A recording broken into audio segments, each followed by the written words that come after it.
안녕하세요. 코다프라임입니다. 여러분은 귀신이 있다고 믿으십니까?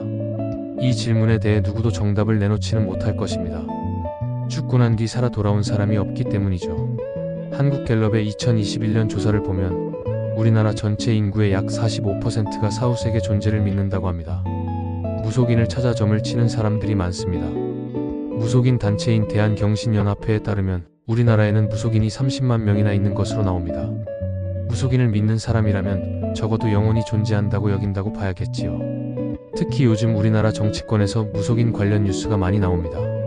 사실 선거철만 되면 유력 정치인들이 무속인을 찾는다는 것은 공공연한 비밀이지요.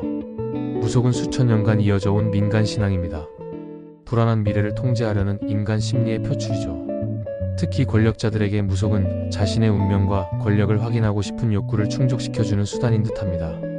그렇다면 무속인들은 과연 미래를 맞히는 것일까요? 경희대 서정범 교수가 40년간 연구를 통해 내린 결론이 흥미롭습니다.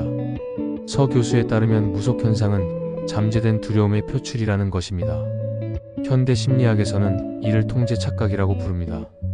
통제할 수 없는 상황에서 느끼는 무력감을 극복하기 위해 초자연적 힘에 의지하는 현상이죠. 정치인들이 무속에 의존하는 이유는 두 가지입니다. 첫째, 극심한 불확실성입니다. 선거 결과, 정책 성패, 여론의 향방, 모든 것이 불확실합니다. 둘째, 권력 상실에 대한 두려움입니다.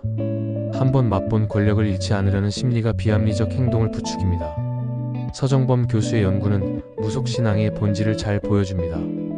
그는 40년간 3천여 명의 무속인들을 만나며 연구했고 흥미로운 실험을 진행했습니다. 무속인들에게 질문하는 사람의 주머니 속 동전의 개수를 맞춰보라고 했습니다. 질문자가 동전 개수를 알고 있으면 무속인들은 정확히 맞췄다고 합니다. 반면 질문하는 사람이 동전 개수를 모르고 물으면 한 번도 맞히지 못했다고 합니다.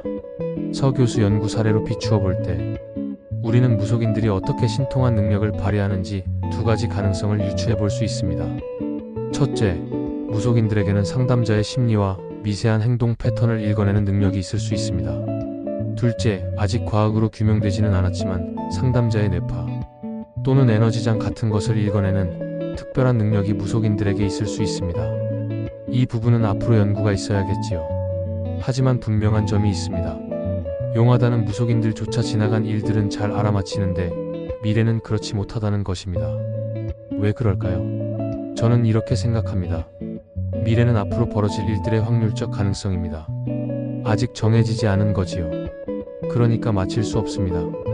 무속은 인간의 근원적 불안을 반영하는 사회 심리적 현상입니다. 하지만 현대 민주주의 사회에서 정치인의 판단이 무속 신앙에 의존한다면 이는 국가 중대사를 비합리적 요소에 맡기는 위험한 행위일 수 있습니다. 정치적 결정은 국민 삶하고 직결되는 만큼 이성과 논리에 기반해야 합니다. 미신이 아닌 합리적 판단이 우리 사회를 더 나은 방향으로 이끌 수 있을 것입니다. 여러분은 어떻게 생각하시나요? 댓글로 의견을 들려주세요. 시청해주셔서 감사합니다.